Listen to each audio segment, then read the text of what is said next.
Hello, this is Michael Smith, and I am your instructor for this class, Psychology 110, or Human Development, Lifespan Development, different terms that it goes by, but a very important class. And I want to just take a moment to express to you how important the class really is, how helpful you will find it in your careers as you move forward. In fact, I've often said that if I could trade my entire education for one class, it would be a psychology class. And it would quite possibly be this one, developmental psychology, understanding the particulars of a person as they move through the lifespan and how they change and how their mind changes and thinking changes is of vital importance to you as you deal with other people, whether it be in your career, in your home life, dealing with your parents. You understand that the geriatrics part of psychology is as important as the birth and prenatal and all those things that we're going to talk about, because as people age, their thinking changes, their mindset changes, and so it's very helpful for you to understand how those changes will manifest themselves in the nursing industry. You're going to meet lots of people with Alzheimer's, dementia kind of issues, and it helps you to understand that at their age group, how they think and how they operate. So we're going to take a lot of time to think about that during the next 6 weeks. And I hope that you'll find this course to be as valuable as I have found it. Having said that, let me encourage you to put the time in that it will take you in order to cover this material. Uh, you want to get the education that goes along with your degree, and the only way you can do that is putting the time into it. Reading the materials, it is not optional. I cannot talk about in these lectures everything that you need to know, and of course, the things that I do talk about that are in the text will be reinforced as you read and as you do the materials, the assignments as we go through each week. They're designed for a reason. You'll be looking at some TED Talks and reading some other materials because I want to make this pertinent. I want to make it relevant. I want you to be able to see what's going on present day. And so we'll be doing some case studies and some things that I think will help make this material interesting. But we have a lot of reading to do each week. We're covering 3 chapters. This is an 18-week course normally in a normal situation, and we're covering it in 6, and that's still a lot of reading. So let me encourage you to start early. Do not wait till Sunday night deadline to start trying to read the materials or find the answers or do your work. This is going to take your working actively through the week and putting time in daily if you can to getting something done for this course. And I think it's really vitally important. I cannot impress upon you the importance of starting early, being proactive, and the disciplines that you will develop as you go through your classwork will spill over to disciplines in your daily life. And so let me encourage you to do that. So let's get started. I'm going to open the slides for us to look at them together to kind of guide our thinking in this first lecture. But this is chapter 1, human development, that we're going to talk about, and I think it's really important. We're not doing the first thing, the slide, an icebreaker, but I do want to ask the questions involved because I think it's worth you thinking about. What is one major question that you have about human development that you hope this course will answer? What are you hoping to get out of the course, in other words? I'd invite you to maybe write that down somewhere for your own benefit. So when you come back to the end of the course, you can look back and say, well, did I get my question answered or did I not? Are there aspects of development that you feel you already understand? Maybe you've already dealt with an aged parent and you know a little bit about geriatrics, which is the psychology of aging. Are there parts of development that you never thought about before, and which ones are they? And you'll be looking at those as we move forward. By the end of this chapter, I hope that you'll be able to identify issues and biopsychosocial forces that in the study of lifespan development. This is a very involved course. If you've taken science courses before, psychology is equally as involved. And maybe somewhere along the way, I'll tell you my experience with my psychology classes as my major. I actually started 1975 and didn't finish and came back 30 years later and did finish my psychology degree, and it had done a 180. It used to be about introspection and counseling and all those things. And when I went back, it was a real science. And so it became quite involved, and they moved counseling to the education department, but psychology still does have a little bit element of that. And then we want to talk about the scientific methods that we use to research lifespan development. It is not necessarily something that you can, open a brain, examine a brain, and see things. You have to kind of interpolate them through different processes of research, and that's exactly what we're going to do. So first of all, let's think about development just for a few moments. Here are the key questions in this section. What are the three fundamental issues of development? What are the key aspects of each one of those? What are the basic forces in the biopsychosocial framework? And what are the key elements of each of those? And then what is the neuroscience perspective? Neuroscience is that science that deals particularly with the operation of the brain. What are some of its advantages in understanding human development? So we'll look at these briefly as we go through our slides today. Reoccurring issues in human development. One is the idea of nature versus nurture. And you're going to be talking about that in one of your discussion boards this week.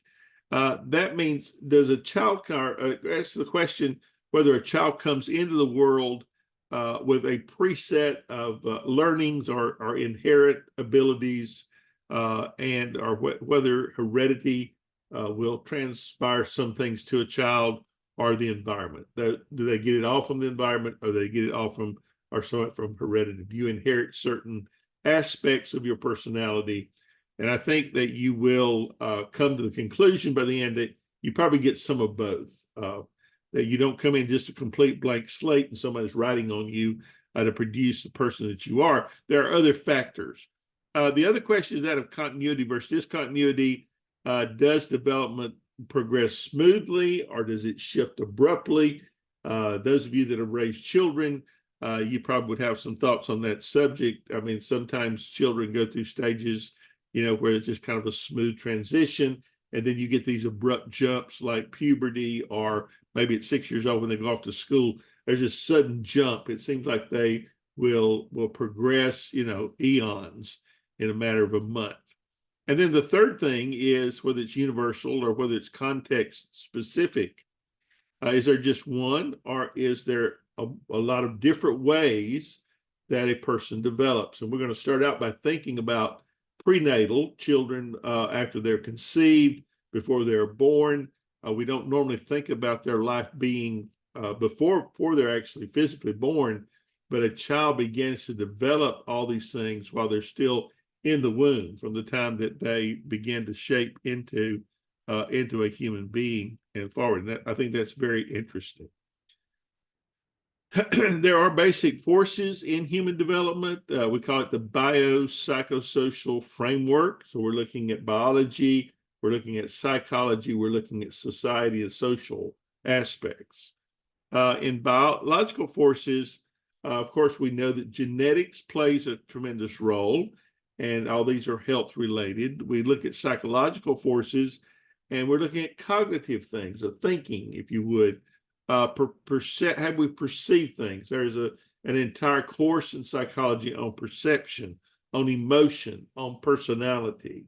How does a child develop its personality, or how much of that is it born with? You could probably make the case for a newborn that they do have some measure of personality, because they laugh, they smile, they coo, they do all kind of different things. That's a part of their personality, and how that personality is shaped, what outside forces will influence it, what they're born innately with.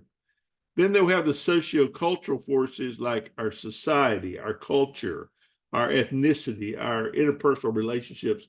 All those things are tremendous forces at work in a human being that will make them into the person that they are. I think you'll be amazed by the time we reach the end of this course how many things go into making you the person that you are, and things that happen in your life, how they shape and mold you.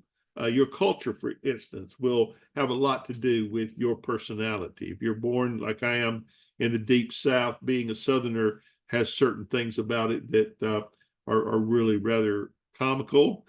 Some of them rather serious. The society you're born in, whether your ethnicity. I just came back from a month in the Philippines. My Filipino friends have a very specific ethnic background that invades upon their personality, as does a Japanese person, a Korean person, a Russian person. All of these things, the ethnicity feeds into what they eat, how they live, how they direct their life, and of course, in interpersonal relationships. You're a different person when you interrelate with people of other cultures than you are with if you just stay mainly with your culture. I was born in the backwoods, and I always jokingly say we had to pipe sunlight in. Had I stayed there, I would have been a very different person. My two brothers, even though they've gotten out and worked in jobs and had careers, they're still very much marked by the culture that we were born in. I traveled, I saw the world, I met other people, I became friends with other cultures. All of those things are important. Then the life cycle forces that direct you are vitally important. These are identical events, and yet different age groups see them differently. Just think, for instance, something as easy to us as using a debit card at an ATM.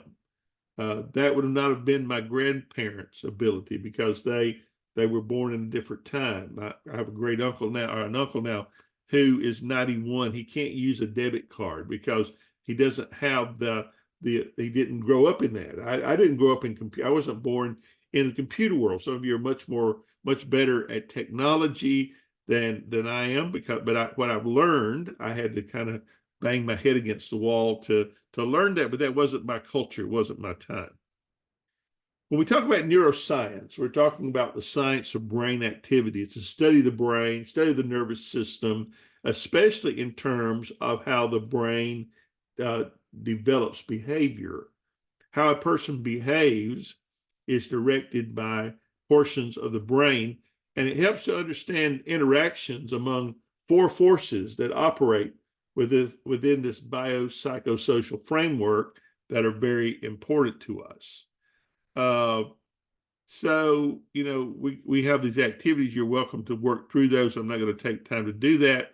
But if you go back just for a moment over your life experience and those of your family and friends, and how does your life experience develop these four developmental forces that are necessary? You can talk about those things.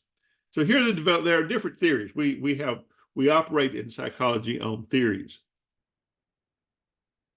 because, as I said, there's no physical entity we can go to that we can read completely and clearly. So we have these theories of how we think things should work.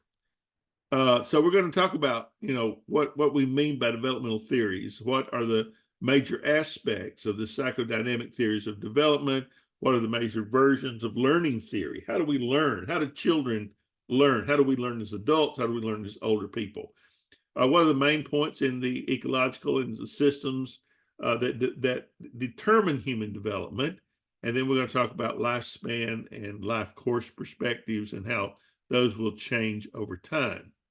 So what is a theory? A theory is an organized set of ideas that is designed to explain a development. In behavior, like I said, we have no physical. You can go, if you're going to operate on the liver, you can go to the liver and you can examine it, you can operate on it, you can do things to it. When you go to the brain or the mind or the way we think, we know what's there, but we don't have a certain place that we go to operate or to see it. So we have to develop the theory of how this works. This is what a psychiatrist does, or a psychologist will do in their time with you. If you've ever had any kind of counseling or any kind of psychiatric treatment or psychological treatment, you know they talk to you. It's a talk therapy. So they're trying to get to the root cause of your ability to think. And so there are certain theories that help us to model or explain. And of course, a theory is going to always be limited, but there are no truly comprehensive theories of human development. We don't have one theory that covers all of the different aspects of what the brain is capable of doing. The brain is a marvelous entity. One person has said that if you were to build a computer that would do a portion of what your brain could do, that computer would cover a city block and be 3 stories high, one building. And yet it can't even come close to the sophistication that the human brain has for its operation. You just think about what your brain does in a day, and it helps you to understand that. First of all, we talk about the psychodynamic theory. This holds that development is largely determined by how well we resolve conflicts at different ages. So think about that. A 4-year-old resolving a conflict with another 4-year-old, say over a toy that they both want to play with. How do they resolve that? And that would change from 4 years old to 6 to 10, hopefully, or a teenager. How would a teenager resolve that, or an adult? So there are different ways that is done. Perspective will trace its roots back to a very famous psychologist named Sigmund Freud. He's the father of psychoanalysis, the first person to try to determine why we think the way we think and why we operate the way we operate. A guy named Erik Erikson proposed the first comprehensive lifespan view of psychological development in what he called a psychosocial theory of personality, how we develop through the lifespan to look at our different ways of doing things. This is Erikson's psychosocial theory. It's divided by the social stage, by the age, and by the challenge. So in this first stage, basic trust and mistrust, it would happen from the time a baby is born up until 1 year. Think about that if you've raised children. When your baby is first born, it has to learn to trust its mother and its father. Who is it closest to? The mother. So the initial trust would be with her. And of course, then he or she learns to trust others. But you develop a sense that the world's a safe place. It's a good place. There are all kinds of different aspects to that. A baby can be upset, and you can lay that baby on the mother's chest. It can hear that heartbeat. That heartbeat is something it's listened to for 9 months in the womb, and it will calm the baby. So there are different stages. Learning autonomy versus shame between the first and third year. This is Erikson's theory now. But between first and third year, you realize that one is an independent person, that they learn to make some decisions, they have some doubts. And so this breaks down all the way through the lifespan in initiative versus guilt, industry versus inferiority, and then look at the age range. And then you get down to the later life, integrity versus despair. When you get to the older years, you start thinking about your life as whether it's been satisfactory, whether it's been worth living, whether you've done things that you're proud of, that you can look back on. So this is Erikson's model of how we go through the lifespan and feel different in different ways. So when you look at that, go back and ask yourself these questions. Which of the stages are you in? Where are you in this lifespan? Go back and look at that. Maybe you are in young adulthood.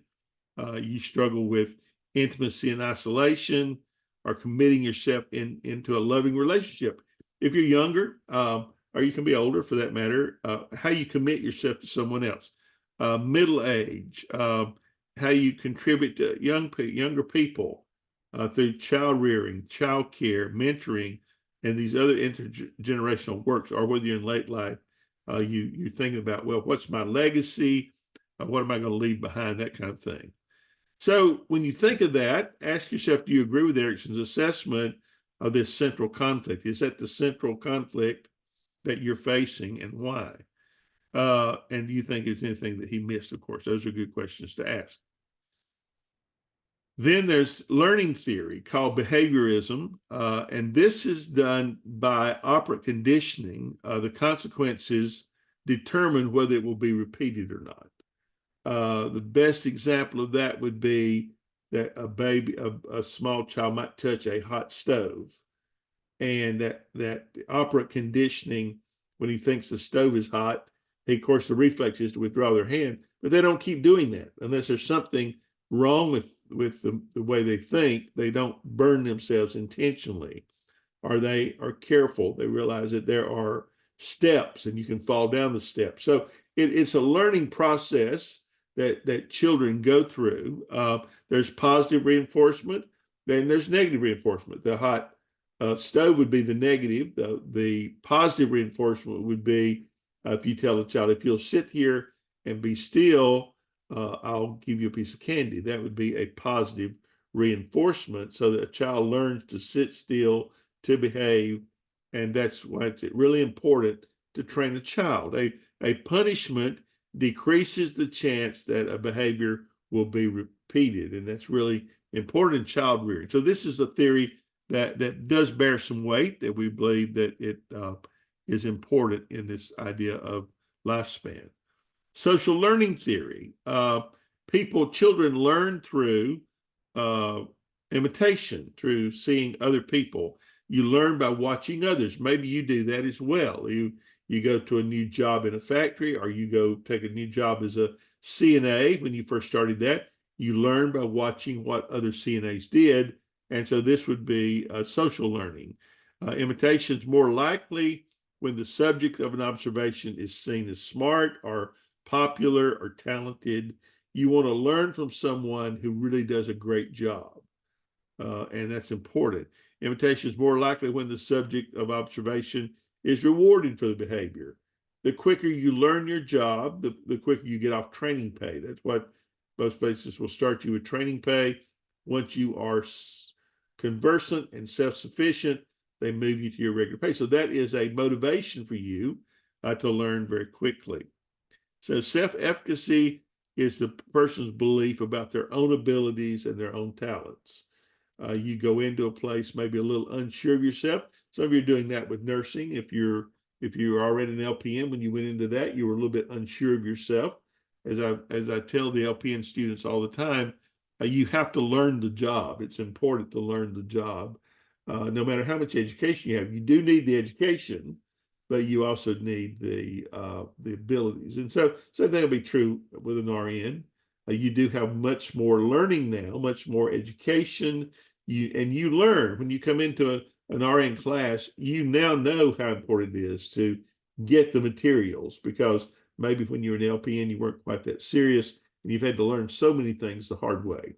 And when you're dealing with other people's health, you certainly don't want to be dealing with that from the standpoint of guessing. Cognitive development theory. This is another important idea. And this stresses development of thought processes. There are three approaches. A psychologist named Piaget approach says that we develop four distinct stages. Information processing theory says that, like computers, we become more efficient at processing information as we get older. So our brain, you've heard that said before, our brain is a computer. Vygotsky's theory states that sociocultural expectations we learn at different ages, and our apprenticeship with other people that are skilled help to shape our behavior. We learn jobs from skilled people who know what they're doing, and those are really important. So this is kind of the cognitive development theory in a nutshell, in a chart. These charts are really good. They're worth you keeping a copy maybe and going back and thinking about as you are writing and doing different assignments. But there is, in cognitive development, we talk about the sensomotor stage. That's birth to 2 years. And look what happens. An infant's knowledge of the world is based on senses and motor skills. That's why if there's a problem with a child during the first 2 years, they will test it to see if it has a hearing problem, a visual problem, or any other problem from the senses that might be throwing it off from its normal development. By the end of that period, it begins to use mental representation. A child by 2 years will learn what an apple is, but it also is able, it develops a mental representation. And there will be a stage at which it will take that vision of the apple it sees and applies it to other apples and realizes, even though not all apples are the same, that these are all of the same, that they have a certain similarity. So that's a very distinct part of a child's training. Pre-operational thought from 2 to 6, they learn how to use symbols like words and numbers to represent something else. The word apple represents the actual physical apple. The word orange represents an orange. Then they go to concrete operational thinking, 7 years and above.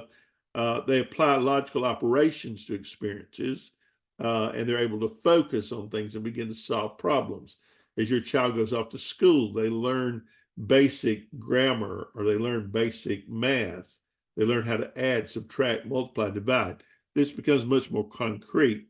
And then, of course, the formal operational thought in adolescence and adults, they begin to think abstractly. We can talk about hypothetical situations and speculate what might be possible to do that. Reflective reasoning in early adulthood, you're able to reflect back. You've gained and trusted others in what is known as absolutely correct. And so you learn what is truth and what is not truth, and you're able to reflect on that. Quasi-reflective from 20s and beyond, this knowledge is uncertain, judgments are viewed situationally. So you're able to move beyond just, well, it's got to be black and white, to understand that there are things that are kind of gray in nature that need to be thought through and developed. And you can come up with your own opinion, but you look at all of these different viewpoints. What I consider to be truth, black and white, may not be the same thing that your parents consider to be true, or even your pastor. So you have this ability as you get older to kind of parse those things and understand the differences. And then, of course, midlife and beyond, you get into this reflective stage, and you take the best evidence to make your decisions. You learn from your mistakes. That might be the best way to put that. So there's ecological theory that views human development as inseparable from the environment. This was a theory that still holds some credence. I remember the first trial that was first murder trial was in the 1920s. Clarence Darrow, the famous atheist who defended at the Scopes trial, got 2 guys off for murder in Chicago based upon their environment made them do that. So there is that way of thinking that your environment determines a lot of things. If your children are born in lower socioeconomic areas of the city where it's crime ridden and there's much more things going on, how much more likely are they, because of their environment, to get caught up in gangs or get caught up in illegal things and spend life in prison? We've studied this for years, and we know it to be true, that there is the likelihood of these things. These kind of systems, none of them can adequately explain development. But when you consider all the factors of everything we talk about here, from environmental to family to political to social, and how they interact with each other, it does give us a pretty good idea of that. Those of you that are parents, you realize how difficult it is to try to raise your children when the environment around them is violent, the environment around them is in drugs or are broken homes. It makes it more difficult to raise your children in a single parent home. Maybe the father's disappeared. Maybe sometimes the mother's disappeared. So one parent homes, many of you experience that. It's much more difficult to raise your child and keep them on what we call the straight and narrow than it would be if you had 2 loving parents working together. It seems to make it easier. So all of these things have a big part in development theory. A child that's raised without a parent, one of his parents are missing, or without any parent, will turn out to be very different than the person that's raised in in a 2-parent home. Now, today we have different kinds of homes. Of course, we have 2, in a single sex kind of relationship, like 2 dads or 2 moms. Those still work effectively. I know we like to think they don't, but all of the considerations that we have are that they are effective. Bronfenbrenner's theory, which is what's pictured here in the slide, proposes that the developing person is embedded in a series of complex and interactive systems. So, and I think there's some credibility to this, that we're born kind of embedded in school and friends, and then beyond that we have an exosystem like parents' places of employment affect your life, parents' social network, government policies, all of those things have a bearing on you.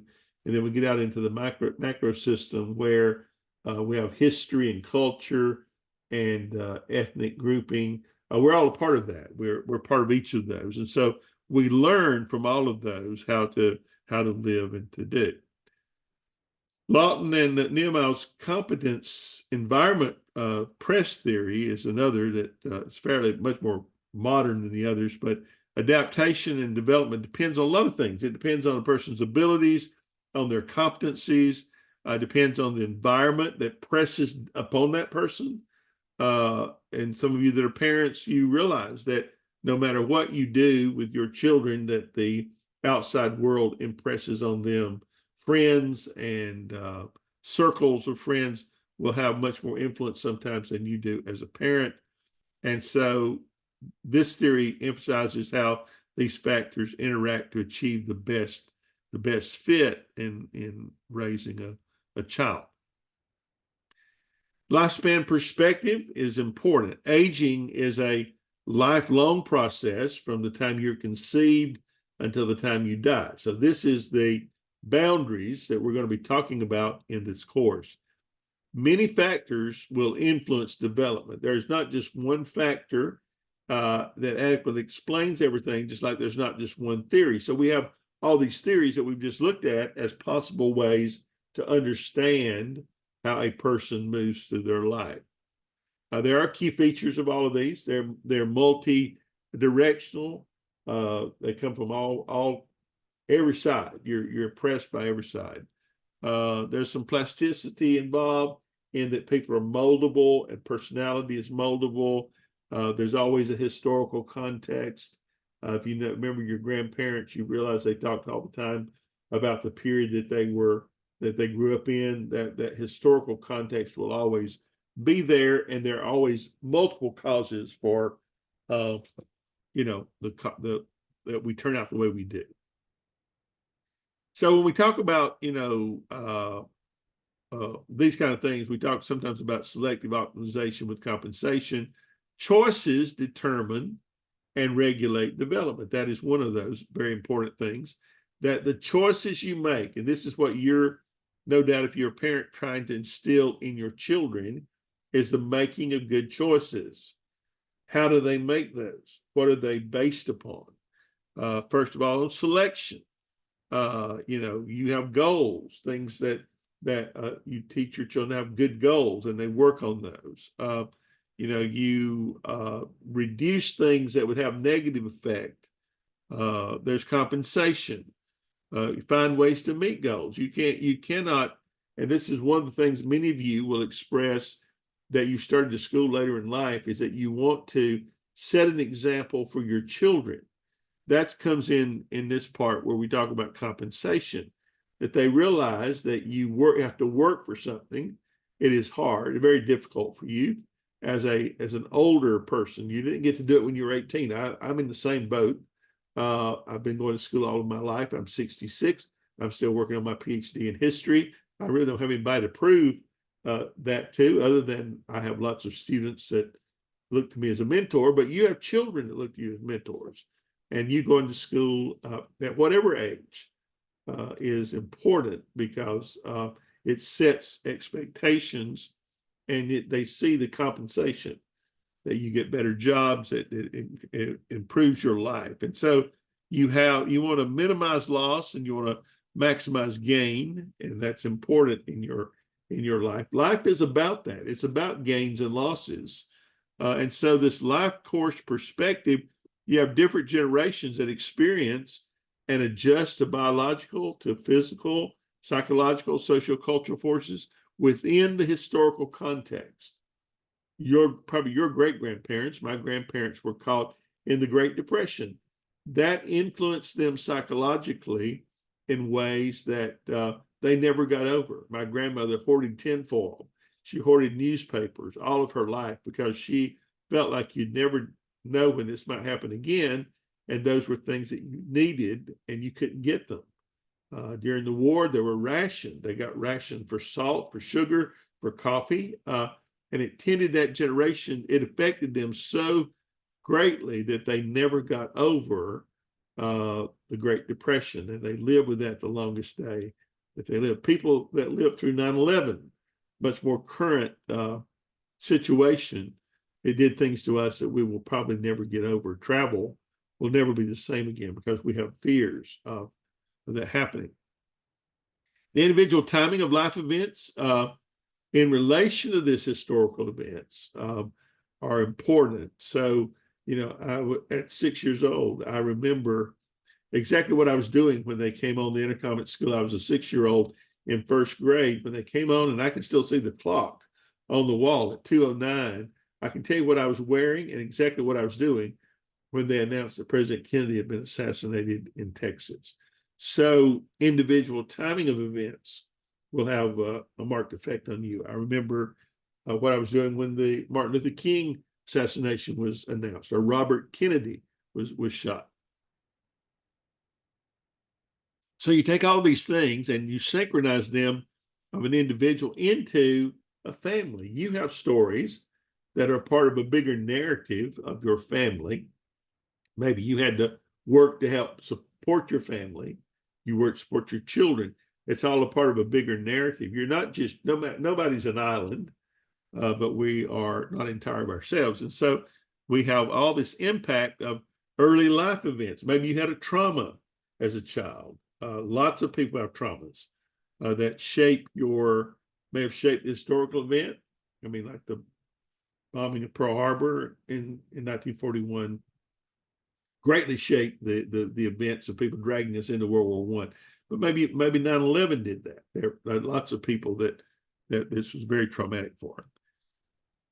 So in summary, these theoretical perspectives on human development are important, and this chart will kind of help you kind of parse out the different theories, who was involved with them, and it's a very, very good chart for this. There's actually the three pages of these. This is the summary of what we have talked about. So go back to these and spend some time looking at those, and I think it will be very, very helpful to you.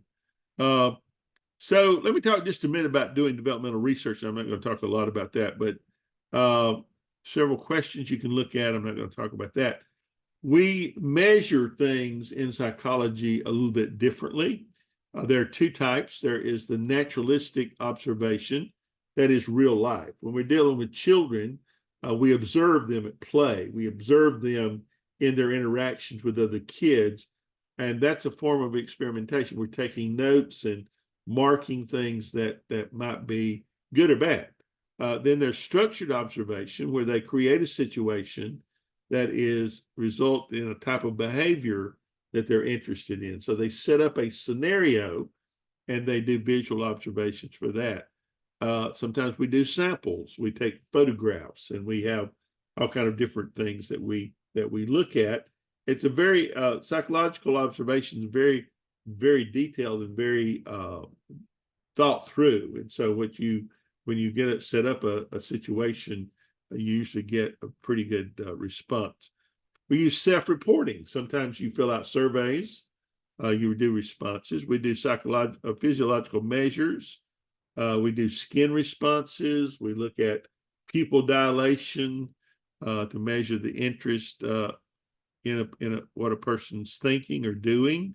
And then we do reliability studies. This method consistently measures what's being studied to ensure that we're getting the same results. IQ tests are one way of looking at this. Validity or reliability, it says that if you take an IQ test today and you do another one next week for the same person, that you should get reasonably the same score.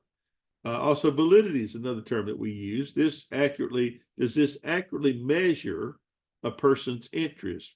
For example, we do personality tests. I don't know if you've ever taken one of those or not, but mainly ink blot tests. They show you an ink blot, and you tell the person doing the test what you see in that ink blot.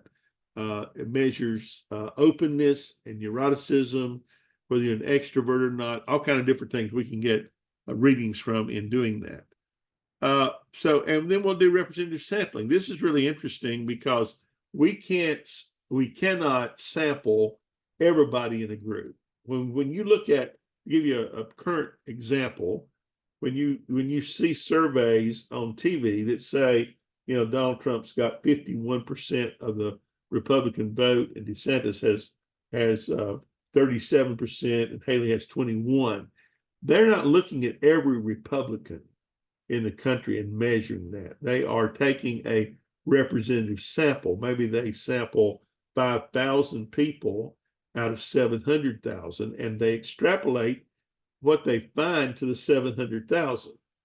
So 51%, they've looked at 1,000 people, and they say, well, 51% like Trump, 37% like DeSantis, 21% like Haley. So then we extrapolate that to the whole 700,000. It's not always very reliable, but it is helpful for us to get an idea.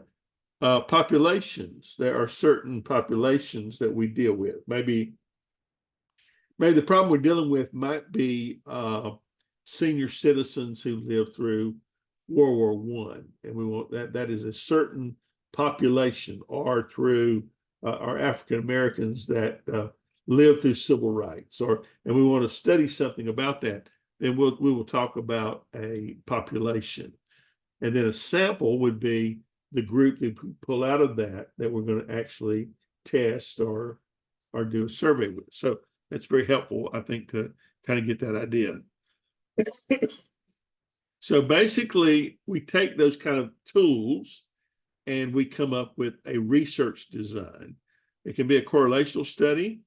You're looking at two different variables. Maybe it's height and weight, or you calculate a correlation between two variables that express some kind of strength or direction.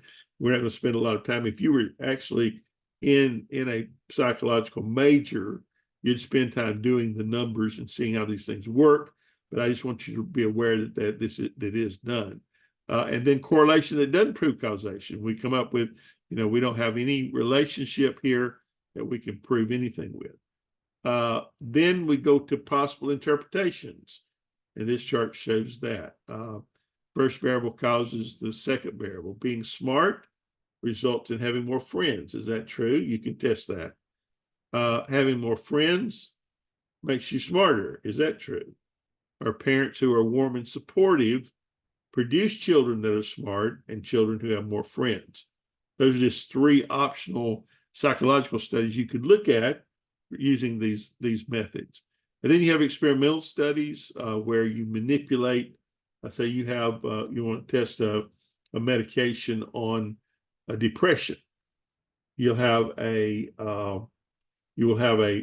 control group, and you will have an independent group. One will be given a placebo, and one will be given the real medication.